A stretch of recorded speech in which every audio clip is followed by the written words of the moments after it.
একটা ডিম পর্যন্ত ভাজি করতে পারো না, বাপের বাড়ি থেকে কি শিখে এসেছো? কি আগে কখনো কাজ করোনি, আবার বিয়ে করেছে?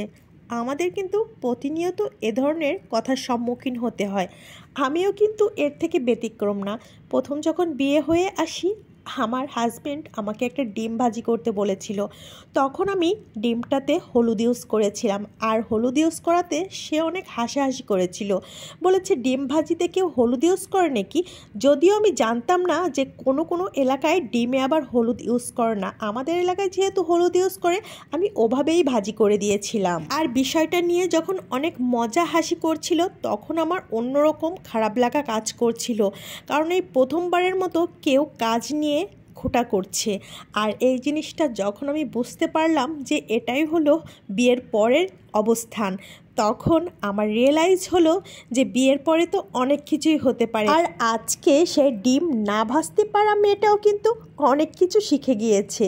শুধু হাজব্যান্ডের জন্য না, অনেকের জন্য অনেক অনেক রান্না করতে পারে। এই দেখুন না, আজকে হাজব্যান্ডের জন্য মাছের মস্তক রান্না করছি।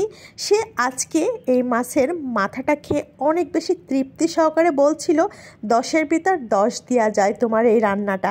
হঠাৎ করে ভয়েস যখন দিচ্ছিলাম, ভাবছিলাম কি ভয়েস দেওয়া যায় এটার সাথে, তখন কেন জানি আমার ওই ডিম ভাজার কথাটা মনে পড়ে গেল। যেহেতু পুরনো স্মৃতি, সেহেতু আপনাদের সাথে শেয়ার করলাম। আজকে কথা বলতে বলতে কিন্তু আমি রান্না করে নিচ্ছি আমার বাবার বাড়ি থেকে আনা মাছের একটা মাথা। আরিশার বাবা যেহেতু খুব কমই ছুটি পায়, এর জন্য আরিশার বাবাও কিন্তু আমার বাবার বাড়ি খুব একটা যেতেও পারে না। তাই আমার আম্মা যখন এলাকা থেকে আসে, তার জামাই যে জিনিসগুলো পছন্দ করে সেই জিনিসগুলাই নিয়ে আসার চেষ্টা করে। আগে যেহেতু আব্বু বেঁচে ছিল, তখন আব্বু অনেক মাছ, মুরগি, চিংড়ি মাছ, মানে তার পছন্দের তালিকায় যে জিনিসগুলো আছে সেই জিনিসগুলো পাঠিয়ে দিত। এখন আব্বু নাই, আম্মা হয়তো বা অত জিনিস আনতে পারে না, তারপরও চেষ্টা করে তার পছন্দের জিনিসগুলো এনে দেয়া। একমাত্র জামাই বলে কথা, আর একমাত্র জামার জন্য তো একটু স্পেশাল থাকবেই। আর আজকে কিন্তু এই মাথাটা আমি জামাইকে অনেক বেশি স্পেশাল করে রান্না করে দিয়েছি, আর সে খেয়েও মাশাল্লাহ অনেক তৃপ্তি সহকারে খেয়েছে। ও যখন খাচ্ছিল, আমি তখন ওর সামনে বসে দেখছিলাম যে একটা মানুষ তৃপ্তি করে খাওয়ার সময় তাকে কতটা সুন্দর লাগে। যাই হোক, কথা বলতে বলতে এই তো আমার মাছ রান্নাটাও কিন্তু হয়ে গেছে। তা অবশ্যই কমেন্ট করে জানাবেন কার শ্বশুরবাড়ি, কার বাপের বাড়ি কোন এলাকায়।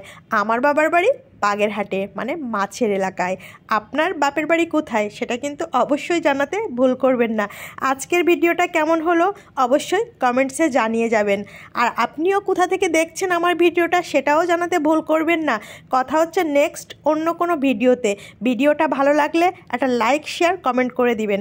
আজকের মতো এখানে, আসসালামু আলাইকুম, ধন্যবাদ।